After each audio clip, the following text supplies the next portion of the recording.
स्वस्ति श्री गणेशाय नमः। श्री सरस्वत्यै नमः। श्री गुरुभ्यो नमः।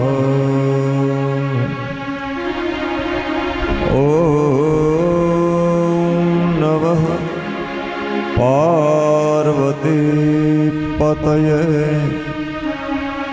हर हर महादेव हर।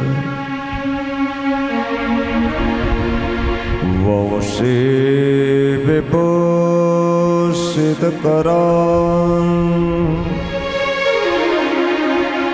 नवनीरदाभा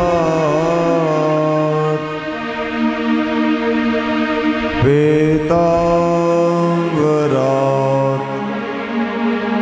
अरुणबिम्बफलान्तरोष्ठात्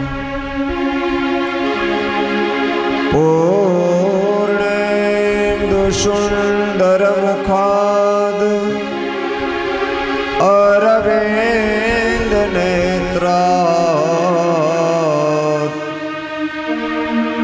कृष्णात् परं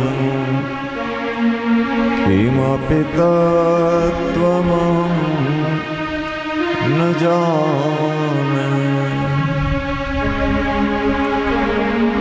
कृष्णं त्वदीयपदपङ्कजपञ्जरान्ते अद्यैव मे विशतु मानसराजहंस।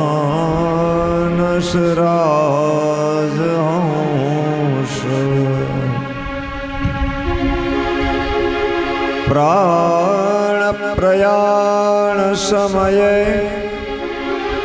कफवातपित्तैः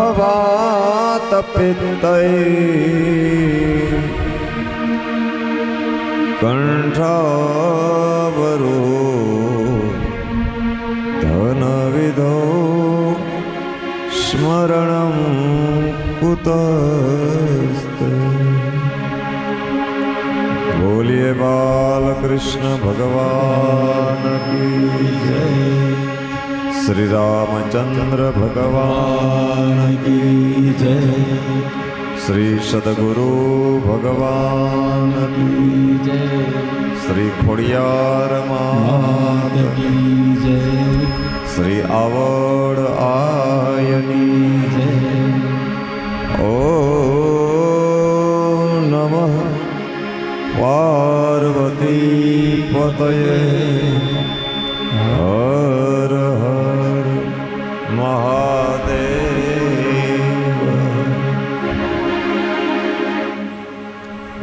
कुंज में विराजे घनश्याम राधे राधे। कुंज में विराजे घनश्याम राधे राधे। कुंज में विराजे घनश्याम राधे राधे।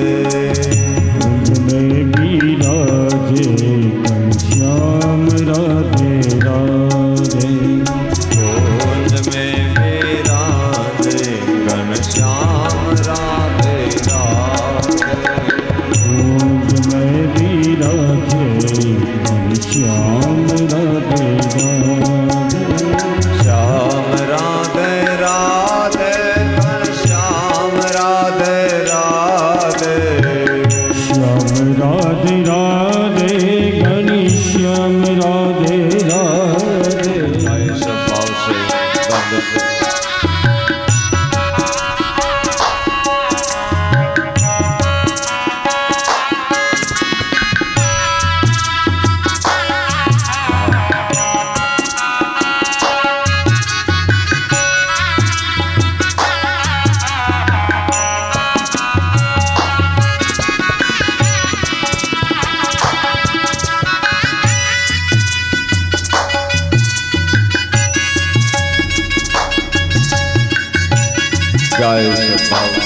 दर्द से आर्तनाद से गाते रहियो, प्रभु को पुकार करो।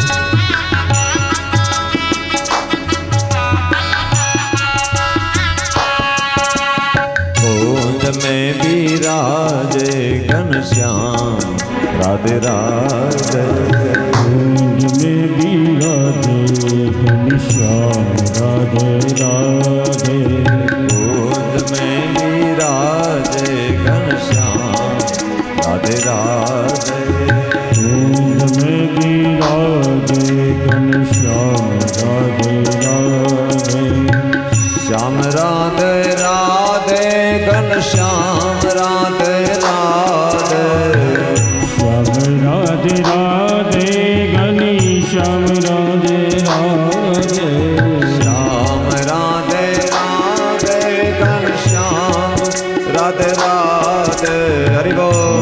राधे राधे घनश्याम राधे राधे, कुंज में विराजे घनश्याम राधे राधे, कुंज में विराजे घनश्याम राधे राधे, कुंज में विराजे घनश्याम राधे राधे, कुंज में विराजे घनश्याम राधे राधे, कस्तूरी तिलकम ललाट पटले, वक्षस्थले कौस्तुभम्, नासाग्रे वरमौक्तिकं करतले, वेणुकरे कङ्कणम्, सर्वाङ्गे हरिचन्दनं सुललितं, कण्ठे च मुक्तावली, गोपस्त्री परिवेष्टितो विजयते, गोपालचूडामणि।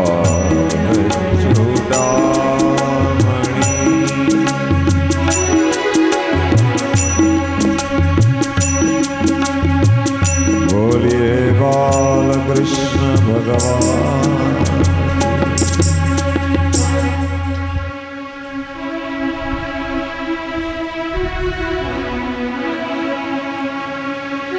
ગંગાજીના પવિત્ર ઘાટ ઉપર સુખદેવજી મહારાજ પરીક્ષિત રાજાને દિવ્ય ભાગીરથી આપણી ભાગવત કથાનો પ્રવાહ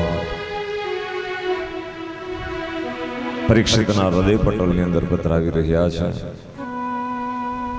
નૈમિષારણ્ય વનની અંદર સુતજી 88,000 ઋષિઓની મધ્યમાં પતિત પાવની અલકનંદા ભાગીરથી જ્ઞાન ગંગા એનો પ્રવાહ ઋષિઓના હૃદય પટોલની અંદર પધરાવે છે. એ ઋષિવૃંદ, સાવધાન સાવધાન.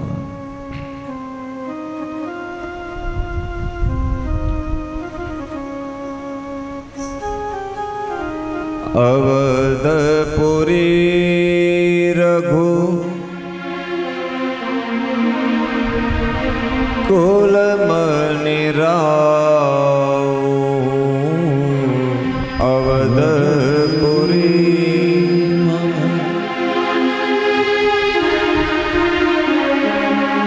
અયોધ્યા નગરી અને અયોધ્યા નગરીના રાજવી મહારાજ દશરથ બપોરે જોયું એ પ્રમાણે, અને આ દશરથ રાજા કોઈ સામાન્ય નહીં. આપણે જેને ફક્ત રામના પિતા તરીકે જ દશરથ ઓળખીએ છીએ. દશરથ રાજાનું નામ આવે એટલે આપણને મગજમાં સીધું એટલું બેસે કે રામના પિતા અને અયોધ્યાના રાજા. સાહેબ, આ દશરથની શક્તિ એટલી હતી, એની તાકાત એટલી હતી કે સ્વર્ગના દેવતાઓ પણ એની પાસે ઝાંખા પડતા. સ્વદેહે દશરથ મહારાજને સ્વર્ગની અંદર જવું હોય તો પોતે જઈ શકતા, અને જ્યારે સ્વર્ગની અંદર દશરથ મહારાજ જાય ત્યારે સ્વર્ગનો રાજા ઇન્દ્ર ઇન્દ્રાસન ઉપર બેઠો હોય તો ઇન્દ્રાસન છોડી અને દશરથ રાજાની સામે સ્વાગત કરવા માટે દોડે. દશરથ મહારાજના બાવડા પકડી અને દશરથ મહારાજને ઇન્દ્રાસન ઉપર બેસાડે. આટલી તાકાત, આટલી મહાન હસ્તી એ મહારાજ દશરથ હતા.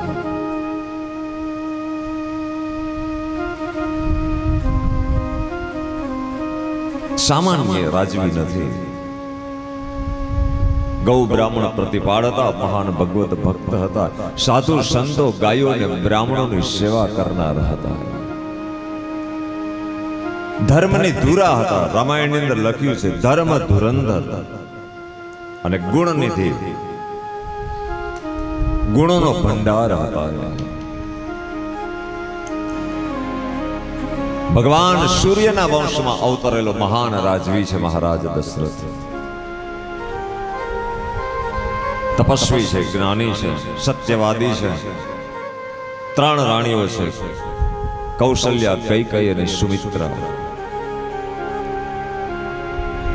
પણ સાહેબ, આટલો ધર્મ ધુરંધર હોવા છતાં આ રાજવીના જીવનની અંદર એક વસ્તુનું દુઃખ.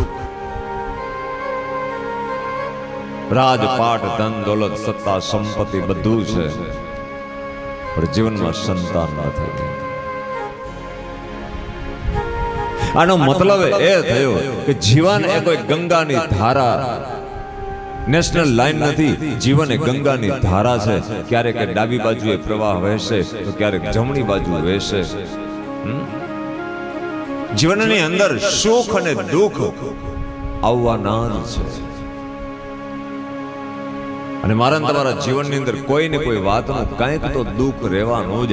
પૂર્ણ સુખ આ જગતની અંદર કોઈને નથી. માનવ જન્મ લીધો છે માટે કંઈક ને કંઈક દુઃખ રહેશે, રહેશે ને રહેશે.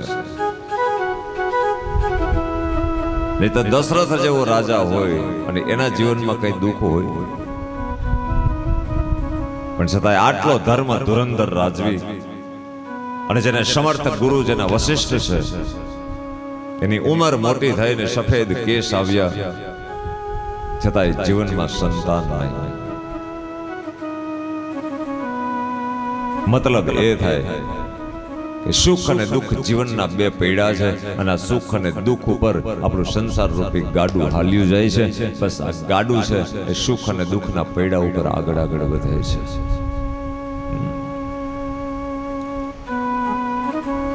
પણ સુખ આવે ત્યારે છકી ન જવું, અને દુઃખ આવે ત્યારે હિંમત ના હારી જવી. તો જેમ ગાડાને આપણે બળદ જોડેલા હોય ને પછી લગામ આપણા હાથની અંદર હોય છે, એમ આપણા સંસાર રૂપી ગાડાની અંદર જ્યારે કોઈ દુઃખ આવે ને બાબત, ત્યારે ધીરજની લગામ પકડી રાખવી, એટલે ધીરજની લગામ મૂકવી નહીં. જો દુઃખમાં વિચલિત થઈ જશું તો એ તો દુઃખ એ જિંદગીની કસોટી છે, પરમાત્મા દ્વારા આપેલું.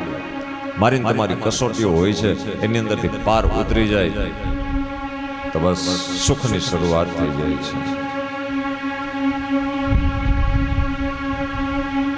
સુખ અને દુઃખ સંસારના ગાડાના પૈડા છે. માટે આ સંસાર રૂપી ગાડું છે, એના પૈડા છે, અને આ ગાડું છે એ હરિના હાથની અંદર આપી દો. બાપ આ તું હલાવજે, આની અંદર સુખ અને દુઃખ તો ભરેલા છે. સુખમાંય તું ધ્યાન રાખજે અને દુઃખમાંય તું ધ્યાન રાખજે.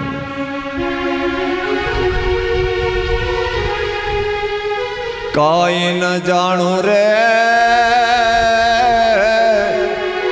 કાઈ ન જાણું રે, કાઈ ન જાણું.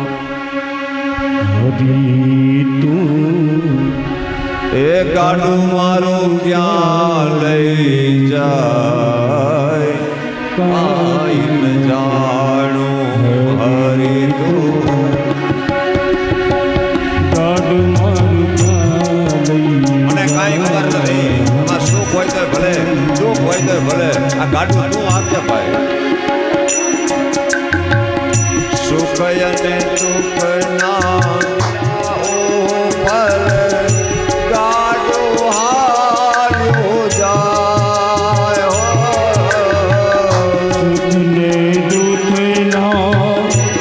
પૈડા ઉપર ગાડું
આ ગાડાની લગામ પરમાત્માને આપી દઈએ.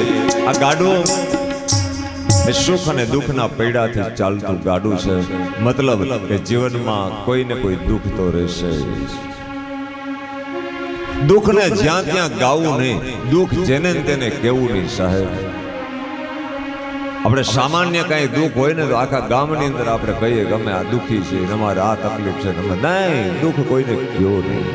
હા, કેવું હોય તો એવી જગ્યાએ કયો કે જ્યાં સમર્થ આપણા ગુરુ હોય, કોઈ વિદ્વાન બ્રાહ્મણો હોય, કોઈ સાધુ સંતો હોય, કોઈ વડીલો હોય, સમજુ વ્યક્તિ હોય, એને મારા તમારા દુઃખનું વર્ણન કરો તો દુઃખ ઘટશે. બાકી જ્યાં ત્યાં ગાવાથી દુઃખમાં વધારો થશે, એ ઘટશે. દશરથ રાજાના જીવનમાં સંતાનનું દુઃખ હતું. કોઈને સંતાનનું દુઃખ, કોઈને સત્તાનું દુઃખ, કોઈને સંપત્તિનું દુઃખ, કોઈને પરિવારનું દુઃખ, કોઈને શરીરનું દુઃખ. કાંઈક તો રહેશે. માનવ જીવનનો એક ગુણ છે સાહેબ. આ કથા મને તમને એ બતાવે છે કે દુઃખથી હારવું નહીં. એટલા માટે કુંતાજીએ માગ્યું છે કે હે પ્રભુ, તારે મને દેવું હોય તો બસ સતત મને દુઃખ આપ. મારે દુઃખ જોઈએ છે, દુઃખ જોઈએ. વિપદા સંતુન શશ્વત તત્ર તત્ર જગતગુરુ.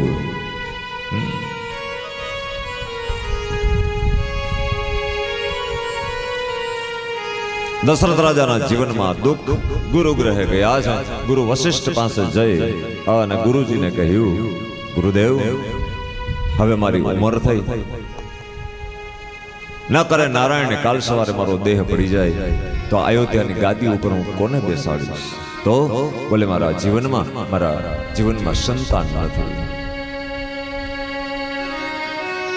તો શું કરું સંતાન માટે?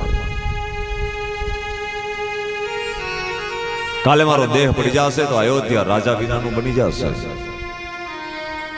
અને ત્યારે વશિષ્ઠ બાપજીના ગુરુ છે, એ ગુરુએ દશરથ રાજાનું ભાગ્ય જોયું અને વશિષ્ઠ ઋષિએ કહ્યું છે કે હે રાજા, હે દશરથ, ચિંતા કરવાની જરૂર નથી. તારા ભાગ્યમાં એક નહીં 4 દીકરા છે,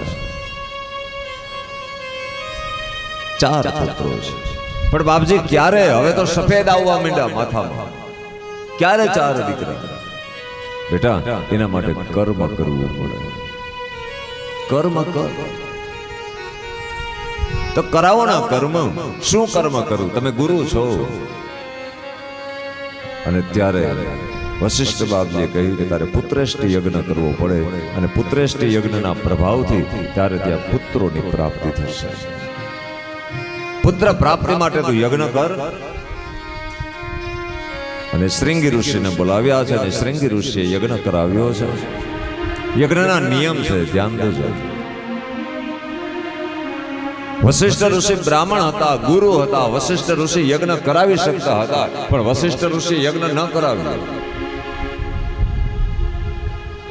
નહીતર ધારે તો યજ્ઞ કરાવી શકે. પણ દશરથ રાજાએ કહ્યું કે બાપજી, તમે ગુરુ છો, તમે યજ્ઞ કરાવી દો ને.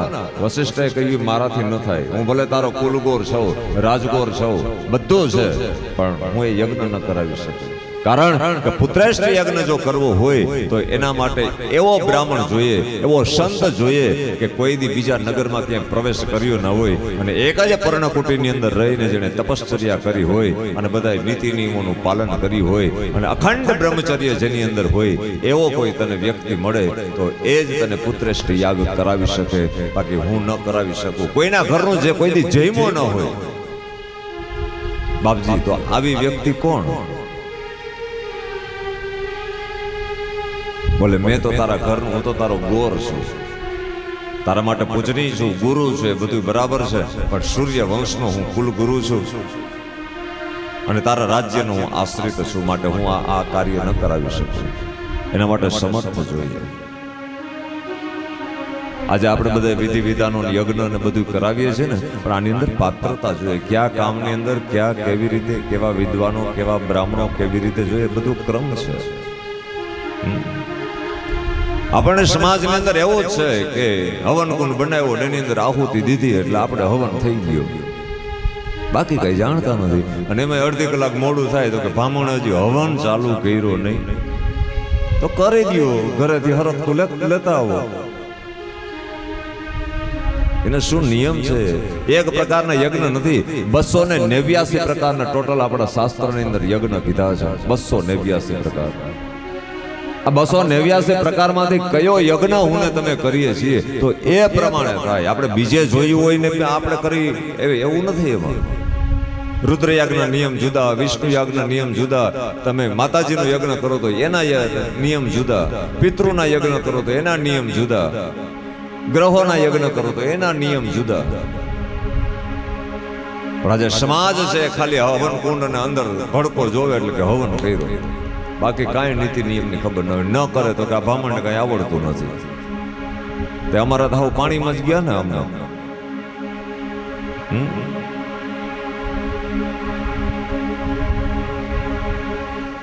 જેનો જે નિયમ છે એ પ્રમાણે જ થાય.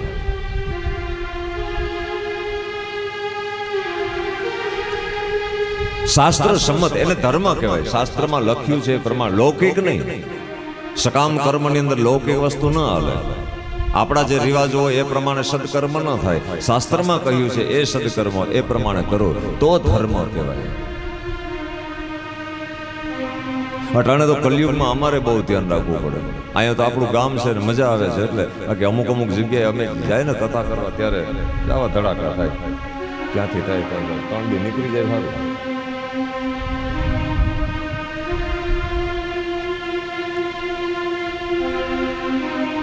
અમને આવીને શીખામણ આપો, મહારાજ તમે આ કથા તો કરજો, જો તમે આમ તો કથા કરજો, તમે આમ તો કરજો. એટલે અમારા વડવાઓ આમાં ને આમાં વયા ગયા, અમારી પેઢીઓ ગયા. પણ આમાં આમ થોડોક અંદર થી એમ કે હું જઈને કઈક કહું, હું કહું મારું હાલે. શીખામણ દેવાની છે, આમ બીજી કઈ કથાકમ હોય જ નહીં. શાસ્ત્ર સંમત જે નીતિ નિયમ પ્રમાણે થતું હોય એ કરો તો ધર્મ થાય છે. પણ આપણી બધાની તકલીફ એ છે કે આપણે જે માનીએ છીએ એને આપણે ધર્મ માની લીધો. સમજજો બરાબર, ભાઈઓ બહેનો માતાઓ વડીલો મિત્રો દીકરીઓ બધા આપણે જે માનીએ ને આપણે જેટલું જાણીએ છીએ એને આપણે પૂર્ણ ધર્મ માની લીધો. એવું નથી, એ તો લૌકિક ધર્મ હોઈ શકે ને વાસ્તવિક કંઈક બીજું હોઈ શકે. અને શિખામણ દેવી મફત છે ને, કરે તો ખબર પડે.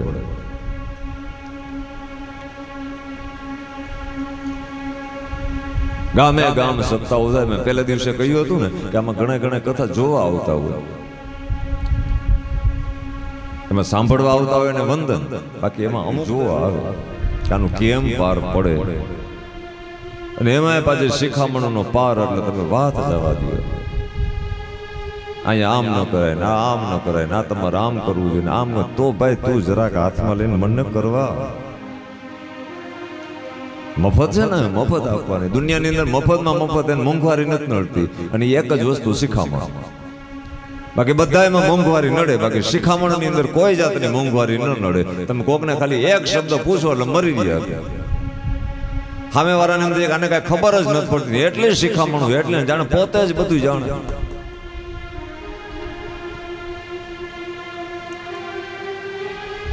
યજ્ઞના પણ પ્રકાર છે, અને કયો યજ્ઞ કોણ બ્રાહ્મણ કેવી રીતે કેમ કરાવી શકે એના નિયમો છે. વશિષ્ઠ જેવા ગુરુ યજ્ઞ ન કરાવી શકે, બને જ નહીં. પણ છતાંય કીધું કે અધિકાર મારો નથી, એના માટે તું ઘરે જા, હું શૃંગી ઋષિને બોલાવું છું. અને વશિષ્ઠ બાપજીએ શૃંગી ઋષિને બોલાવ્યા છે. શૃંગી ઋષિ વશિષ્ઠ બોલાવા, શૃંગી ઋષિ વશિષ્ઠ બોલાવા. પુત્ર કામ શુભ યજ્ઞ કરાવા, પુત્ર કામ શુભ યજ્ઞ કરાવા. આવું 10% માઇક હાલે ને કાનાભાઈ, તોય અમે 100% જોર કરીએ. ખાલી આવું 10% હાલે. અત્યારે કેવું સેટિંગ કઈ વાગે સેટિંગ બેઠી આ 3 દી થયા કહું કોણ અમને શ્રોતાને મોઢા જોઈને ખબર પડી જાય કે આને કાનમાં નથી પડતું ટીપું હોય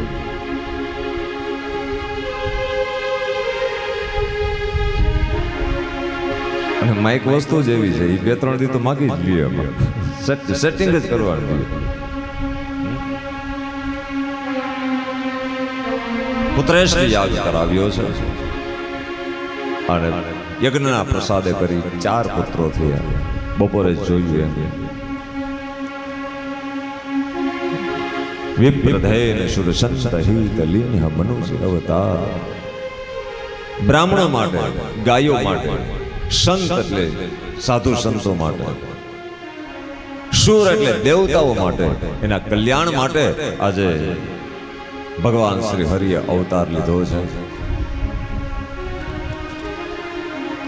ભગવાનના અંશ સહિત 4 ભાઈઓનો જન્મ થાય છે રામ લક્ષ્મણ ભરત અને શત્રુઘ્ન વશિષ્ઠ બાપજી પધારે છે નામકરણ સંસ્કાર કરે છે ગુરુ છે ગુરુની પાસે નામ પડાવ્યા છે બાપજી આપ આવો અને આપણે નામકરણ સંસ્કાર કરીએ 4 પુત્રોનો જન્મ થયો છે તો એના તમે નામ પાડી દો ગુરુને બોલાવી અને બાળકોના નામ કર્યા છે ધ્યાન દેજો આ નામકરણ સંસ્કાર છે આપણા 16 સંસ્કારોમાંથી એક સંસ્કાર એટલે નામકરણ સંસ્કાર છે નામકરણ સંસ્કાર કરીએ આપણે જે છોકરાઓના નામ પાડીએ ને રાશિ જોઈને એ અગાઉ ગુરુના હાથે બ્રાહ્મણના હાથે કોઈ મહાન વ્યક્તિ હોય એના હાથેથી બાળકોના નામ પડાતા અને હવે આપણે સિસ્ટમ કરી નાખી છે ફૈબા આવે ને ફૈબા નામ પડી જાય અને પાછું કઈક બોલતા જાય પેલું શું બોલે ઓડી ઘોડી પીપર પાન બીજું ફૈબા પાડ્યું નવું નામ મારું જીવ અને એ ફૈબા આપણે ક્યાંક શહેરમાં રહેતા હોય ને શહેરમાંથી સિટીમાંથી ફૈબા આવે અને પછી સિટીનું કલ્ચર જોઈ વાતાવરણ જોઈને આપણા છોકરાને એવા નામ પાડી જાય નહીં હું તો મારા ભત્રીજાનો અને ફૈબાને હરખે એવો હોય એવા નામ પાડે રિંકુ પિંકુ ટિંકુ આવા નામ હોય કે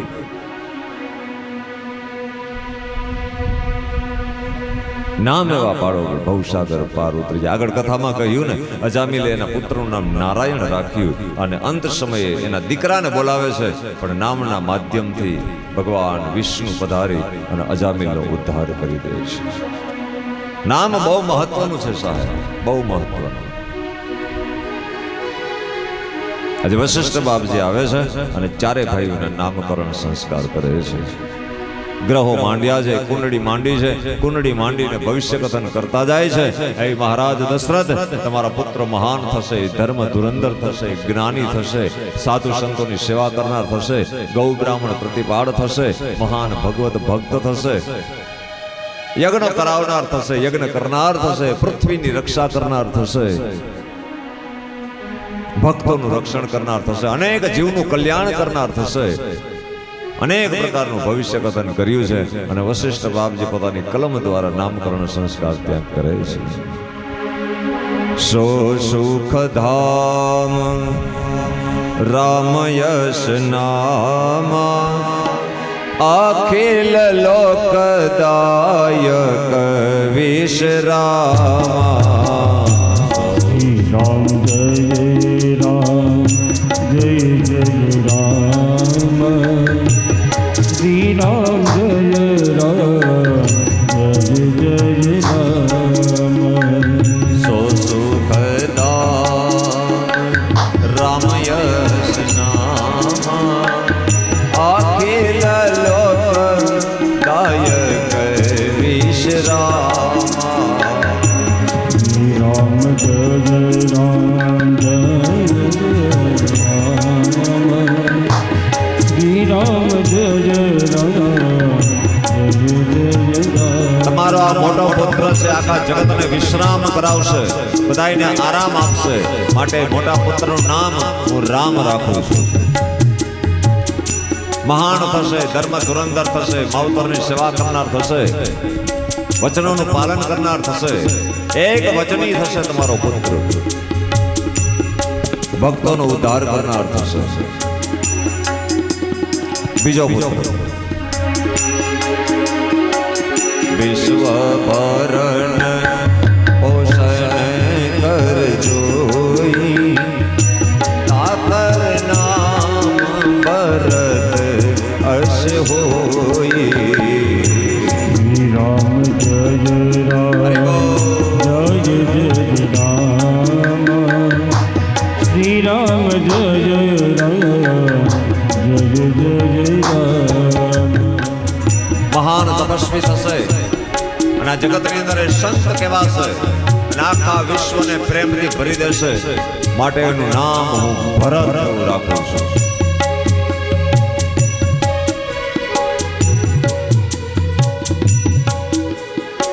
ત્રીજો પુત્ર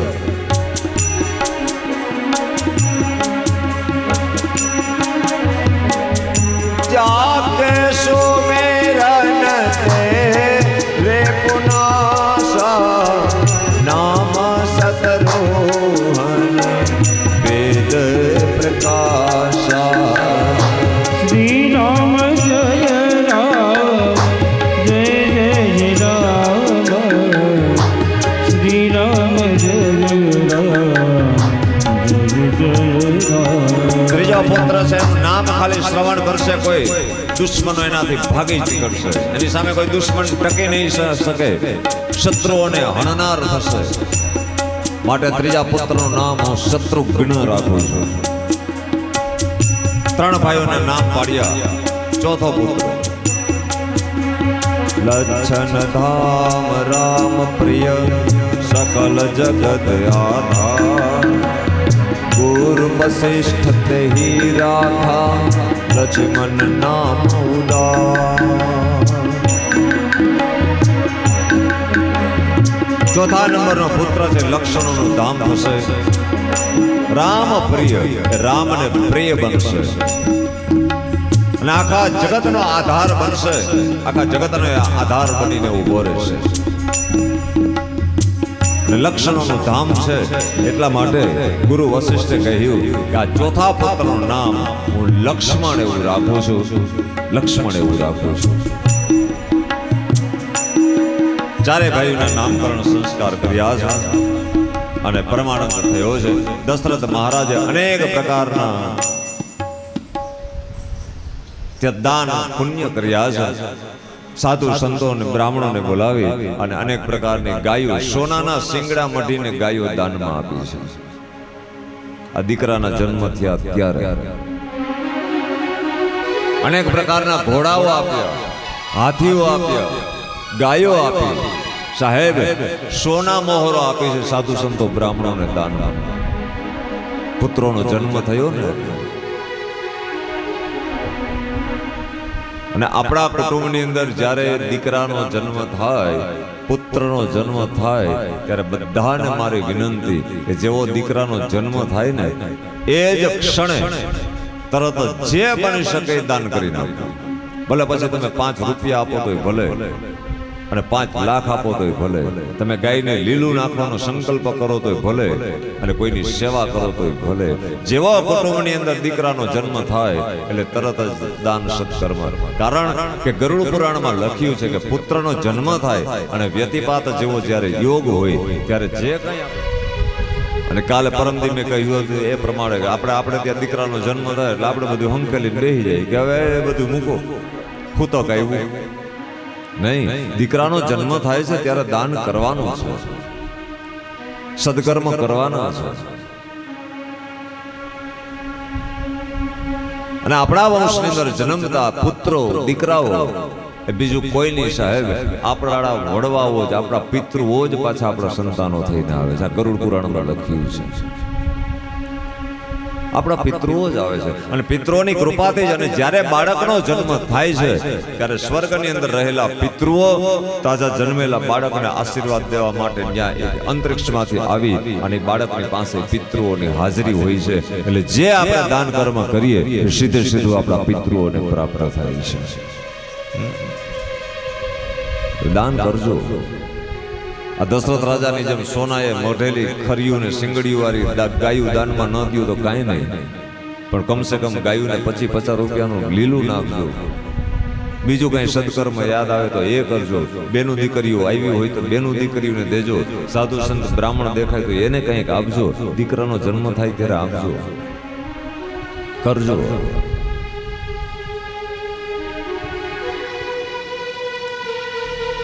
દશરથ મહારાજે દાન કર્યા છે, સત્કર્મ કર્યા છે. સાધુ સંતો બ્રાહ્મણો પાસેથી આશીર્વાદ લીધા છે. બધાએ બ્રાહ્મણોને બોલાવી ચારે પુત્રોને આશીર્વાદ અપાવે છે. મારા પુત્રોને તમે આશીર્વાદ આપો, એ મહાન બને. નામકરણ સંસ્કાર થયા છે. પુત્રો ઉંમરલાયક થાય છે ત્યારે ગુરુ વશિષ્ઠ એમના આશ્રમે ભણવા માટે લઈ જાય છે. ભાગવતજીની અંદર 2 અધ્યાયની અંદર રામાયણની કથા, ખાલી રામજીનું સંક્ષિપ્ત ચરિત્ર બતાવ્યું છે. 2 અધ્યાયમાં 9મો સ્કંદ, એની અંદર વચ્ચે 2 અધ્યાયની અંદર 24 અવતારોમાંથી રામાવતારનું શું મહત્વ છે એ બતાવવા માટે સંક્ષિપ્ત કથા રામકથા બતાવી છે, ખાલી રામ જન્મની. બાકી આમ જો રામકથા કરવી હોય ને તો એ 9 દિવસની થાય. આપણી સપ્તાહ છે 7 દિવસની, રામાયણ છે 9 દિવસની, શિવ પુરાણ કરવું હોય તો 9 દિવસ, 11 દિવસ એ ક્રમમાં, દેવી ભાગવત કરવું હોય તો 9 દિવસ કરવું હોય તેથી કહેજો. પાછું સત્સંગ મંડળને જેથી હરખ ઉપડે ને, અને આપણે મણીમાં ચાલુ જ રાખો ને, અંતર્વહુ આપણે સપ્તાહ કરવાની. એક ફેર ભાગવત કરવું, એક ફેર રામાયણ કરવી, એક ફેર શિવ પુરાણ કરવું. લેવા વાળા લીધે રાખશે, દેવા વાળા દીધે રાખશે, એ ભગવાન જાણે. બાકી આપણે ચાલુ રાખવું.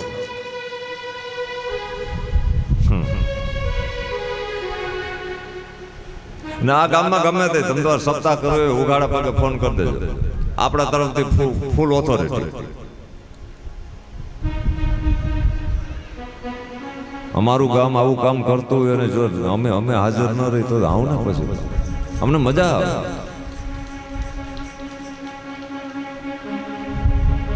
ગમે ત્યારે હું આજે બપોર જ કહેતો હતો, ગામની અંદર 2-3 વર્ષે આવા કાર્ય થવા જ જોઈએ. અને ચાલુ જ રાખજો. આમાંથી હવે 3 દી રહ્યા છે, સંકલ્પો લઈ લેજો કે આપણા ગામની અંદર આપણે સપ્તાહો જેવા જે કઈ સત્કર્મ થાય, કાંઈ નહીં તો છેલ્લે ભેગા મળીને બધા 11 કુંડી, 51 કુંડી, 108 કુંડી આવા હવન કરો. કાંઈક થવું જોઈએ ગામની અંદર. એનાથી ગામની સમૃદ્ધિ વધશે અને ગામની અંદર જેટલા દેવી દેવતાઓના દેવળ હોય ને એની અંદર સાહેબ તેજ આવે છે.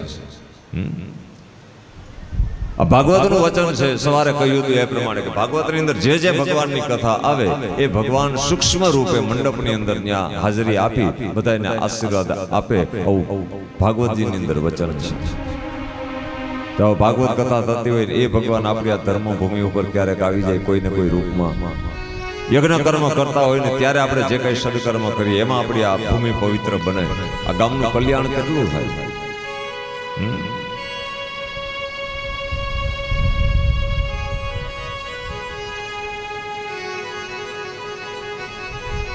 ગુરુ વશિષ્ઠને ત્યાં અભ્યાસ કરવા માટે ભગવાન રામ, લક્ષ્મણ, ભરત, શત્રુઘ્ન જાય છે.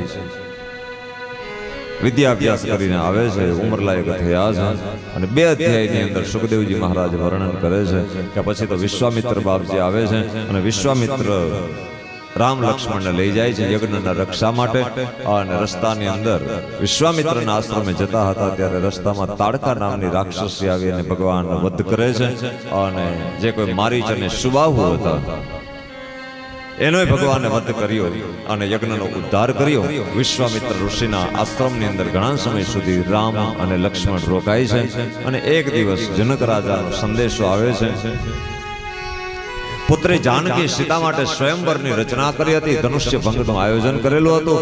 વિશ્વામિત્રજીના આમંત્રણ અને વિશ્વામિત્રજી રામ લક્ષ્મણજીને લઈને જાય છે. અને ત્યારે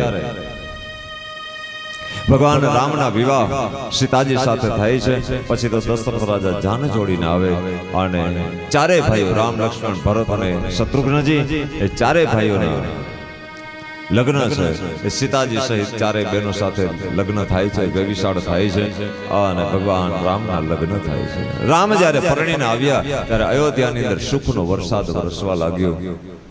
આખું અયોધ્યા સુખની અંદર ડૂબી ગયું છે.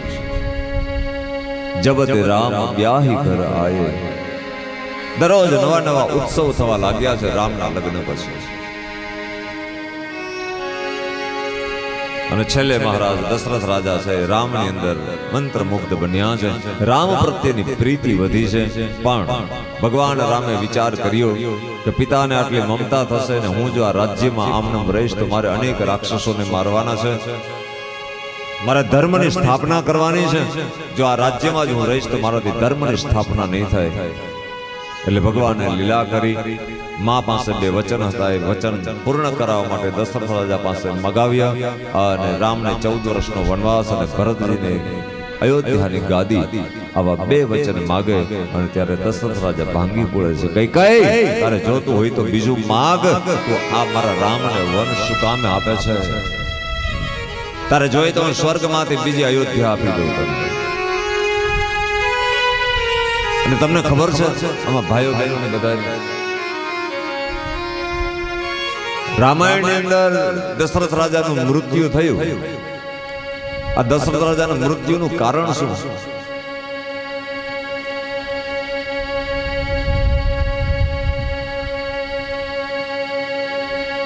આમાં બધા ઘરે ઘરે રામાયણ વાંચે છે,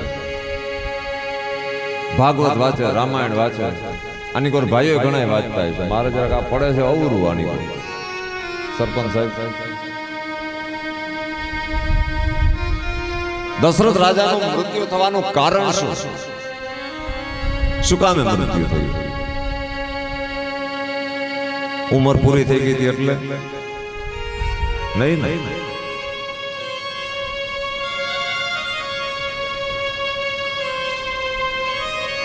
જોજો, રામાયણનો ગહનમાં ગહન પ્રશ્ન છે. ગહનમાં ગહન ભજનોની અંદર આવે છે, કીર્તનોની અંદર આવે, કથાની અંદર આપણે સાંભળ્યું. દશરથ રાજાનું મૃત્યુ થવાનું કારણ આજે સમાજની અંદર આપણે એટલું જાણીએ છીએ કે દશરથના મૃત્યુનું કારણ રામનો વિયોગ. કઈ કઈને કહ્યું કે જેમ જળ વિના માછલી ન રહી શકે ને માછલી વિના જળ ન રહી શકે, જળ વિના માછલી તડપી તડપીને મરી જાય, એમ હું મારા રામ વિના તડપી તડપીને મરી જઈશ. હું રામ વિના ન રહી શકું. તો રામને 14 વર્ષનો વનવાસ મળ્યો અને રામના વિયોગની અંદર દશરથ રાજાએ પ્રાણ છોડ્યા. આવું આપણે માનીએ તો સાંભળજો હવે કે આવડો મહાન દશરથ રાજા હતા અને રામના વિયોગની અંદર જો દશરથ રાજાનું મૃત્યુ થઈ જાય આવું હતું તો વન કેને મળેલું હતું? તો કે રામને. તો રામ 14 વર્ષ વનની અંદર રહે અને દશરથ રાજા જો રામ વિના ન રહી શકે તો હું દશરથ રાજા એ જમાનામાં એવું નતા કરી શકતા કે રામ ભેગા પોતે વનમાં જાય? કરી શકે? રામ વિના રહી શકે એમ નથી. અને કઈ વચન માગ્યા તો એક વચનને ખાતર ભલે વચન આપવા પડે, રામને વનવાસ મળે, રામ વિના નથી રહી શકે એમ. તો રામના ભેગા દશરથ રાજા જેમ લક્ષ્મણજી કેમ જઈ શકતા હતા? અન્ય ક્યાં કઈ ના પાડી હતી કે ના તમે નહીં, રામ એકલા? એવું તો કઈ કીધું નથી.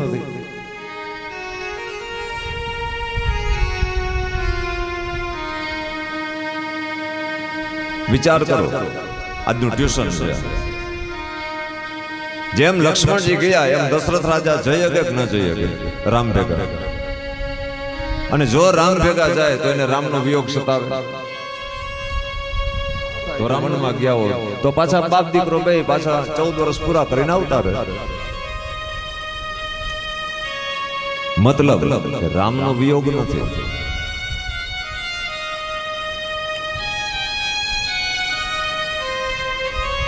સાહેબ, એના મૃત્યુનું કારણ રામ વિયોગ તો બરાબર, એ તો દશરથની ભક્તિ હતી. પણ સાચું કારણ આમાં ઘણા વડીલોએ રામાયણો વાંચી પાના પીડા કરી નાખ્યા છે, ફાડી નાખ્યા હશે. પણ આવા શાસ્ત્રના ગંભીર પ્રશ્નો ઘણા છે કાનભાઈ. જગતની અંદર અમે પોતે એવું માનીએ અને અમારે આ જગત પ્રમાણે વર્ણન કરવું પડે કે રામનું મૃત્યુ દશરથનું મૃત્યુ રામના વિયોગે થયું, રામના વિયોગે થયું. પણ હકીકત એ છે, રામાયણનો ભેદ એ છે કે રામના વિયોગમાં દશરથ ન જીવી શકે એ હકીકત હતી, અને રામને 14 વર્ષનો વનવાસ એનું દુઃખે એ હતું. પણ આપણે ભજનમાં ગાઈએ છીએ અને કઈને કીધું કે અયોધ્યા માગે તો તને આભેથી ઉતારી દઉં. હવે જો આભમાંથી જે વ્યક્તિ અયોધ્યા બીજી ઉતારી શકતો હોય એ રામને રહેવા માટે વનમાં વ્યવસ્થા ન કરી શકે? ખબર છે કે મારો દીકરો દુખી થશે ને રામ હેરાન થશે, તો અયોધ્યામાંથી સ્વર્ગમાંથી જો બીજી અયોધ્યા ઉતારી શકતા હોય તો રામ જ્યાં વનની અંદર રહે તો દશરથ રાજા ન્યા અયોધ્યા ઊભી ન કરી શકે? કરી દે,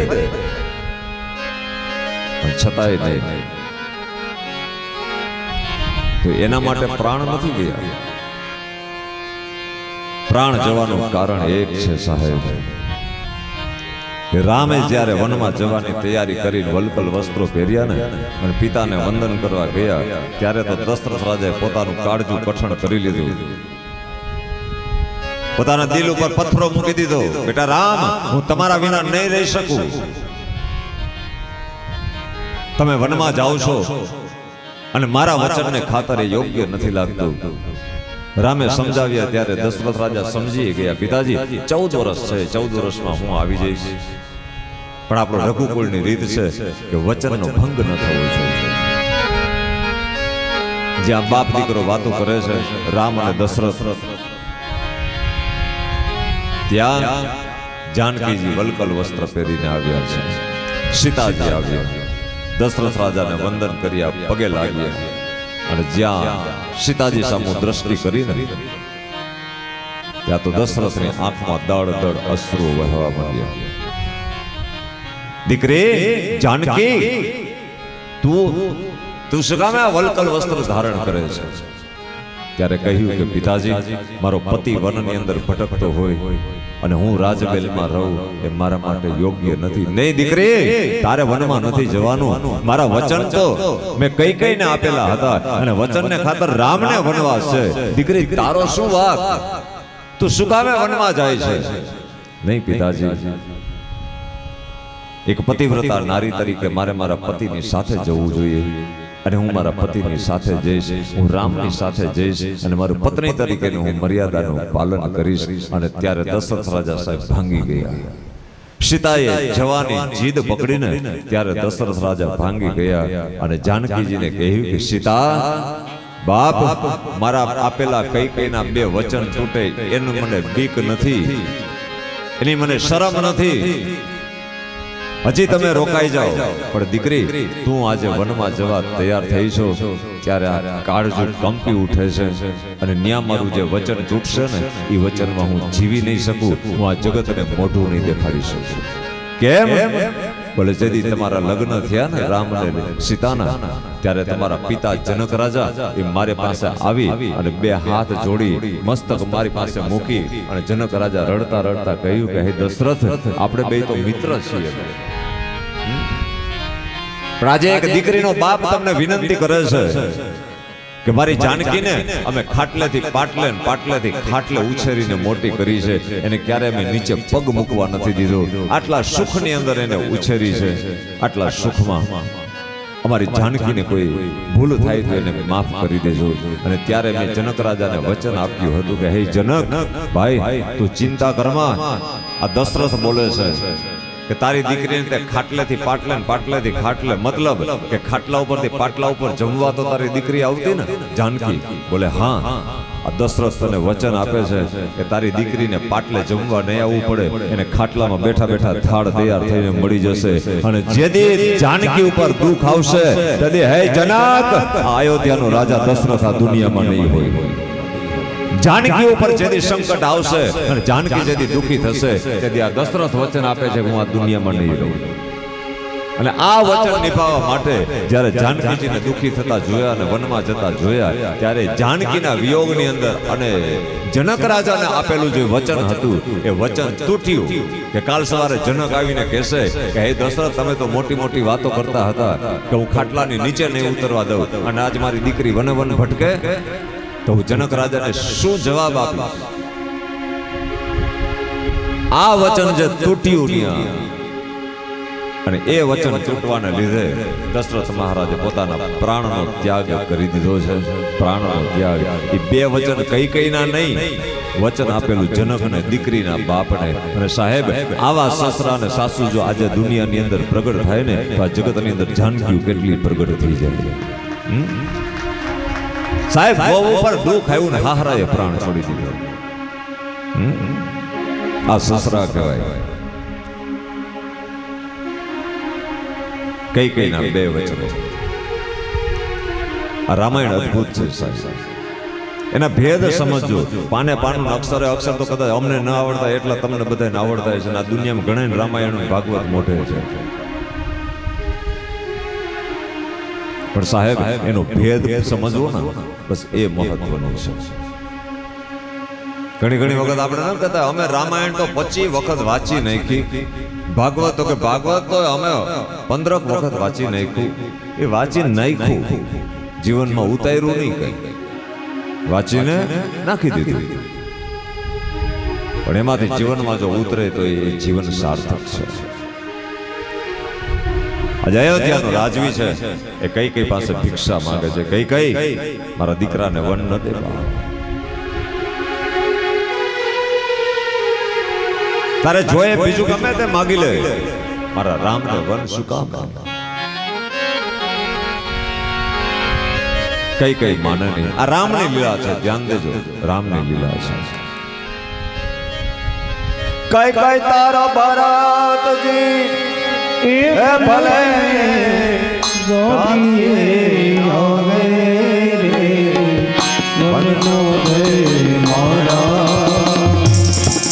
રામને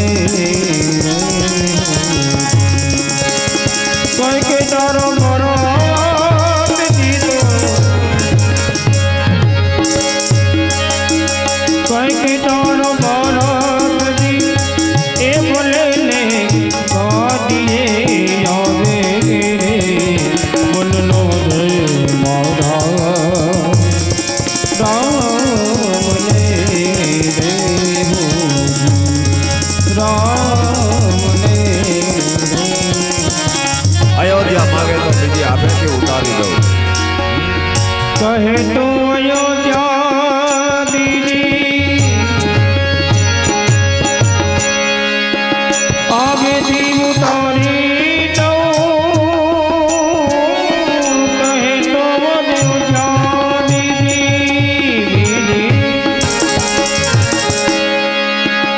આગેથી ઉતારી દઉં. મોત કામ બગાડે, મોત કામ બગાડે કઈ મારું રે વનનો ભય મારા રામને કઈ તારો ભરત હે ભલે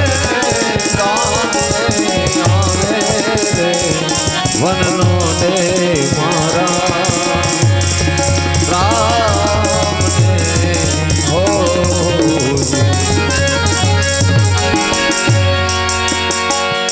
બે વચનો માગ્યા, ભગવાને લીલા કરી. 14 વર્ષ સુધી રામ વનની અંદર રહે, અનેક ભક્તો પર કૃપા કરી, રાવણ જેવા રાક્ષસોનો વધ કર્યો, સીતાજીનું હરણ કરી ગયો હતો. એનું રાવણની મુક્તિ મેળવવાની હતી એટલે પરમાત્માએ ત્યાં લીલા કરી છે. અને ફરીને પાછા અયોધ્યાની અંદર આવે, અયોધ્યાની અંદર રહે છે. ફરીને એક ધોબીના વચન માટે જાનકીજીએ વનની અંદર જવું પડે. અને આ વન દરમિયાન જાનકી